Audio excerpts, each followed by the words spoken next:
on Monday, as part of iPool, we looked at growing your client bank. So from a business protection point of view, how do you find new business clients? Can you sort of share what's worked for you and how you convince them of the need?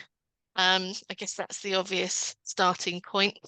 Yeah, of course. I guess I like to be as diverse as possible because I don't want to be attached to, say, just mortgage brokers, because then when the market goes down like this year, Yeah, you're yeah, what can you do, right? So we do work with a lot of mortgage brokers who, they might do some personal life cover and income protection and bits like that, but they don't necessarily know what to do or have the time to do it on the business side. So we've got a referral partnership for those.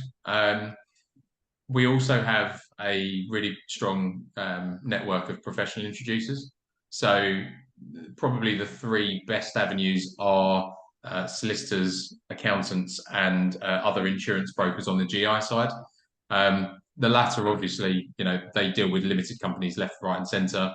yeah, They don't do what we do. The whole business model is different. They have to have a huge renewals department, and they're not really seeing clients. They're speaking to them on the phone, getting the next policy out, and so on and so forth.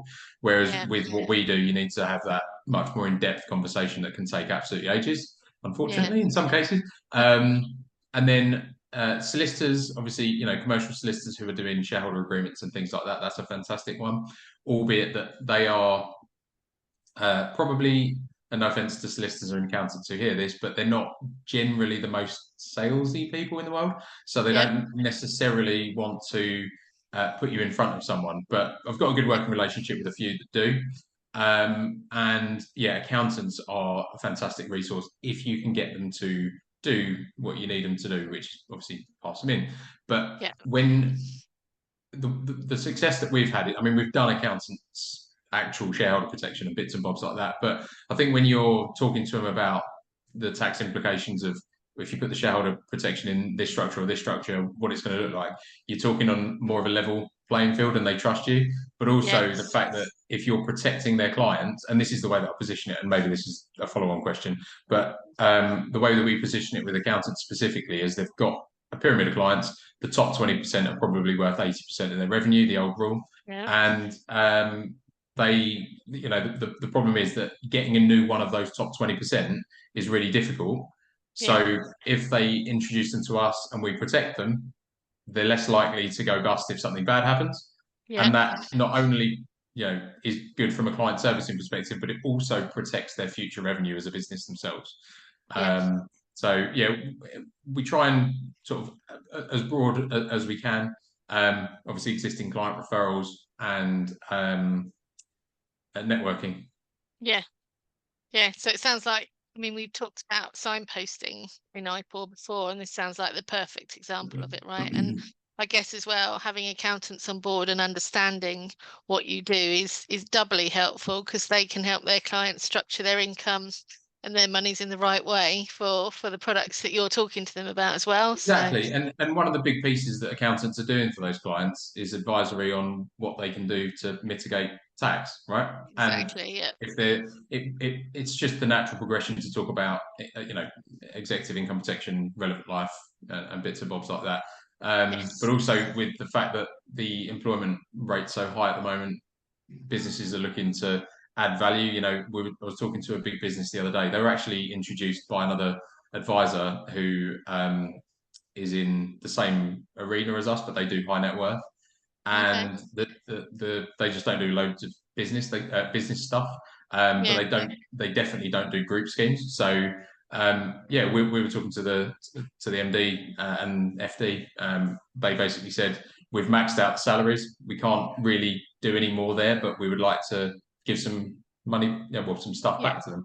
And the yeah, next thing was death in service and private medical. yeah, that's fantastic. So also on Monday during iPool in our panel discussion, we talked about developing an online presence.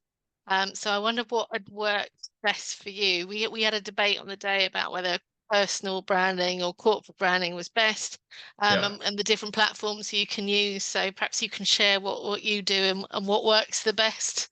Yeah, of course. I mean, I'm actually someone that really doesn't. It's not a natural thing for me to go on and post something about myself.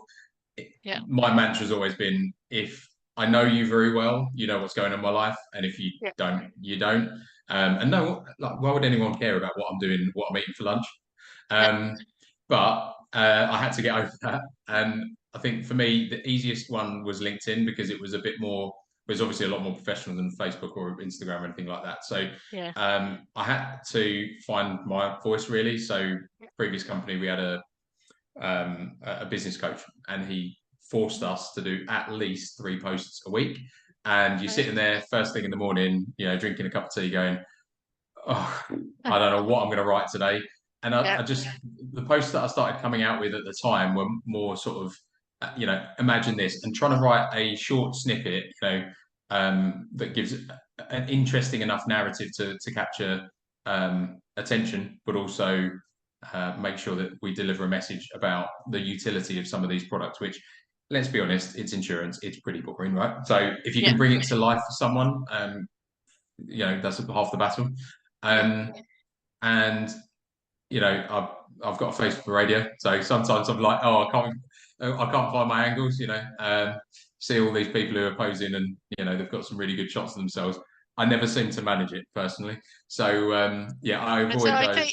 I think what came out though is that you just got to feel the fear and do it, right? That's certainly part of the discussion we had on the Monday, is that if you're striving for the perfect video or the perfect photo or pose, it's just not going to happen.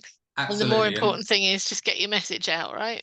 yeah, and that was what happened when I was doing those videos for you for the 7 advisors. The Yeah. more recent ones, I've kind of just been, right, set up the thing, Yeah. light on, say my piece, send Yeah. it. Not even I haven't watched any of mine back, because Yeah. I'll cringe every time. The first one I did, I think it took somewhere in the region of 20 takes, and every Yeah. single I wrote a script, and I kept mucking it up, and yeah, Yeah. I was nervous about how I was going to come across.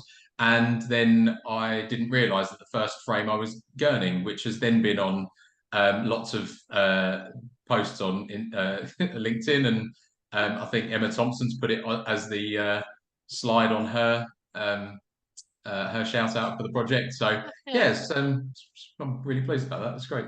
Just got to get past it, right? But Basically.